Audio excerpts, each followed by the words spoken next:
What about steroids? They're great. What? Am I allowed to say that?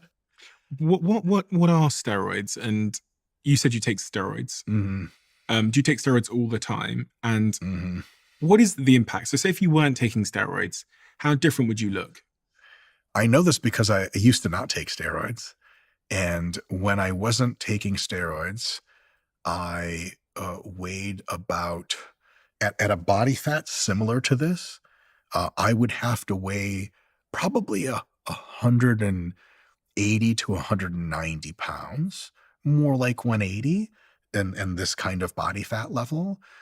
I currently weigh 216 pounds because I'm on a moderate amount of steroids. A few weeks ago, actually earlier last week, I was on higher amounts of steroids, and with this same level of body fat, I weighed 227 pounds. So we're talking about 30, 40 pounds of muscle tissue difference between steroids and not steroids. Have you got a picture of before and after? Before when you didn't use steroids and you trained, and then after? Yeah, it's got to be somewhere. Okay. We'll try and get it just for visual context. Sure. You said they're great. I was Steroids. kidding. Oh, right. They're great for putting on muscle if you want to jettison your long-term health and longevity to some extent, yes. And your current psychological stuff. Yeah. As someone that's never done it, give me a window into what do? You inject it somewhere? You can take steroids orally through pills, Yeah. or you can inject it into muscle. Okay. So usually you would inject it into your quads. A lot of people do their shoulders, and some people, if they're flexible enough, do their glutes. And how quickly do you notice a difference, and how big is the difference? Just to give me sort of like your... As far as jackness is concerned? Yeah. So if I start taking steroids now, yeah, how long would it be before I notice a difference, and how extreme would the difference be in your opinion? Visually, after a few months, you would be like, oh, wow, okay, this is some other shit. After a week or two, you'd be like, I don't know. My workouts feel pretty good. Psychologically, if you're especially introspective and perceptive and you're sensitive to the psychological side effects, which I'm greatly sensitive to, I notice in 30 minutes of taking steroids. And if I did the same exact workout but took steroids, would I get different results, or would I have to ramp up the workout that I'm doing to see those different results? Both. Okay. If you have the same workout and you take plenty of steroids, you can literally double your muscle gain from that workout. If you understand that steroids also allow you to recover faster and better and more completely, you can take your workout and magnify it, more sets, etc., more sessions per week, and then you would grow like 2.5 times as much muscle. Sounds exciting, but there's always a downside for these things in life. There are a few downsides, yes. What are the downsides that no one's talking about? That no one's talking about. So there's cosmetic downsides. You get an increase in body hair growth. This is especially profound if you're female, but if you're a male, that's a thing. I have hair that grows on my ears. I have hair that grows on the outside of my nose. I have to shave the front of my nose. Now, a lot of that's just being a Russian Jew, and his hair just grows out of our eyeballs, but shit happens. You get pimples, you get stuff like that. Over the longer term, you get a substantially increased risk of heart disease. If you're smart, you take blood pressure drugs to counteract the blood pressure increase. If you're dumb, you take it on the chin, and you have a high probability, much higher, of kidney failure later in your life and losing your limbs and your vision and all that good stuff that comes with that. There is an increased probability or severity of cancer. Steroids increase the probability of damn near every disease, kind of central systemic disease that you can have. But that usually happens much later. And so while you're on them, you deal with the cosmetic side effects, increased probability of balding, and the psychological side effects, which are highly unpleasant, I can get into in a bit. If you're a teenager, there's an entire class of steroids that close your growth plates early. So if you're under the age of definitely 22 as a male and you take steroids, there's a very good chance you will never reach the adult height you were supposed to reach if you just let nature do the thing. So when teenagers take steroids, it is almost always categorically a super, super terrible idea. Also, they're not intelligent enough yet. Some teenagers are very smart. They're not wise enough yet to be able to make that trade-off appropriately. Mm-hmm. And so that's a huge sort of different topic. But the psychological side effects are a lot of times the things that are the proximately most displeasing part of taking steroids. Some people like them, but they're also a mixed bag.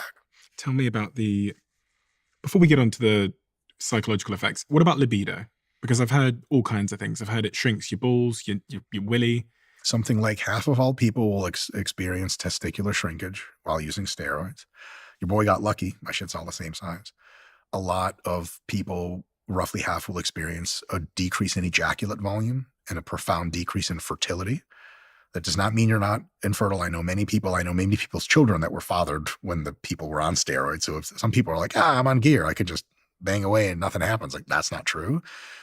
Steroids have never been shown to change the size of your willy. Mm-hmm. There is no mechanism by which really they can do that. So that's not a problem. But steroids, depending on the steroids you take, depending on your own individual biology, depending on the ancillary drugs that you take along with it, steroids can either have no real effect on your libido, have a profoundly upregulating effect on libido, where like hunger, like you would not believe. And for other people, you get an increase in libido, but some steroids, for example, decadurabolin in some people, it's a type of steroid, radically escalates your libido. You turn in just as hungry, and at the same time gives you, in many cases, dependable inability to sustain an erection. So erectile dysfunction risk goes up a lot. That's a real big problem because like you want it, but it's not around for the picking there. So there's all that kind of stuff plays a huge role. And a lot of the other side effects are increases in anxiety, increases in aggression, increases in disagreeableness and probability of confrontation. Steroids have been shown decently well, this isn't super confirmed, to at least proximately, while you're taking them, substantially reduce your fluid intelligence.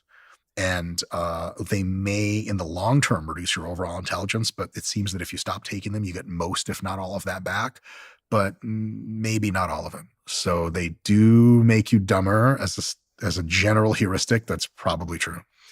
Of those psychological implications, which ones have you suffered with the most? Decrease in fluid intelligence, for sure. Radical increases in anxiety, or radical increases in aggression. I pride myself on never losing my cool. I've never screamed at anyone. I've never gotten physical with anyone.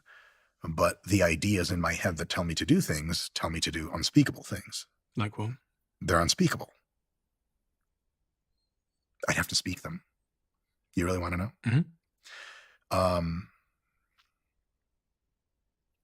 I'm also fucking weird, so just remember that. No, we're all a bit weird. Most people probably don't have this severity, but I'll read a comment on social media directed at me, I guess, about me. And it's from like, nameless, faceless profile. And I begin to fantasize about what it would be like and how much sublime pleasure I would receive in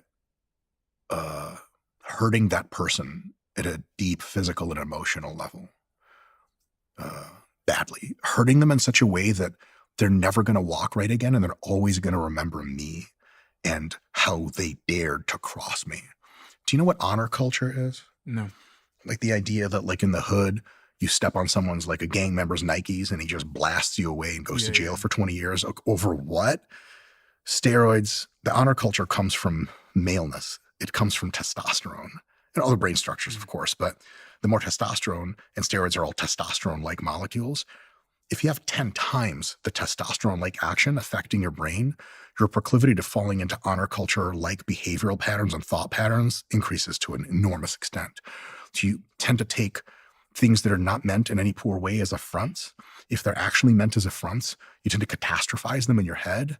And like, this is the thing. Like, I'll be brushing my teeth in the morning in the shower and like thinking about people in my life that have wronged me. No, I've never been wronged in a real serious way. And I'll just be like, those motherfuckers.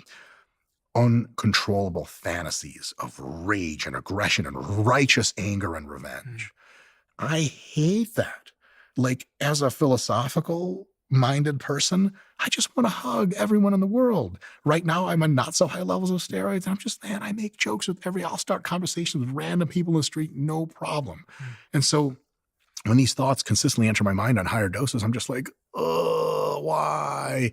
And I'm never like, I should be feeling like this. I'm like, this is really annoying and really terrible. So if there are all of these physiological and psychological implications, which, you said it basically increases your chances with all of the major diseases, from cardiovascular diseases to cancers to other diseases. But then also there's this ongoing psychological consequence of taking steroids. What's the point? That's a good question. Recently, I've taken a probably several year backseat away from competitive bodybuilding, precisely because I have a lot of really good things going on in my life. And I'm going to need my brain and my more fluid civility to deal with them best. And for a couple of other reasons. So right now is an interesting time to ask me why I do it, because I'm kind of like winding that down big time. But the real reason is one of the reasons that I started steroids is I was drug-free for a long time, and I was starting to become a kind of an educator in fitness and a promulgator of opinion. And a lot of the people who are in the industry at the time, this is not as true anymore. Now drug-free bodybuilding and fitness is exploding, which is a beautiful, wonderful thing. But back when Nick and I came up, to be relevant in the fitness industry, you sort of had to be like super, super jacked and super, super lean. It's nothing we were going to accomplish drug-free. So we were like, oh, if this is where the road leads to being taken seriously as a thinker in the space, let's do it. Another thing is I really like being, or at least for a long time, liked being enormous and ripped. Why? And just like like, you ever see how a 4-year-old looks at like a garbage truck or a tank or an airplane? Like, just that. Why? It's as simple as that. Biology. And I'm at the extreme end of masculinity brain-wise to begin with. And so you see a movie where like the Hulk rips off an airplane wing and throws it. Some people will be like, whoa. Some people are like, ugh, I hate this movie. And some people are like, oh my God, I want to just be that whole thing. Why? I want that. It just feels good. But do you know why? Because have you got any hypothesis as to why you versus someone else? Because the average person doesn't have that feeling. So have you been able to figure out in hindsight why you were so taken by being big? I have a few ideas. I'll caveat this idea with the following. A retrospective analysis of why you do things is almost always grotesquely flawed. Most of why we do things is a combination of variables we don't understand and genetics.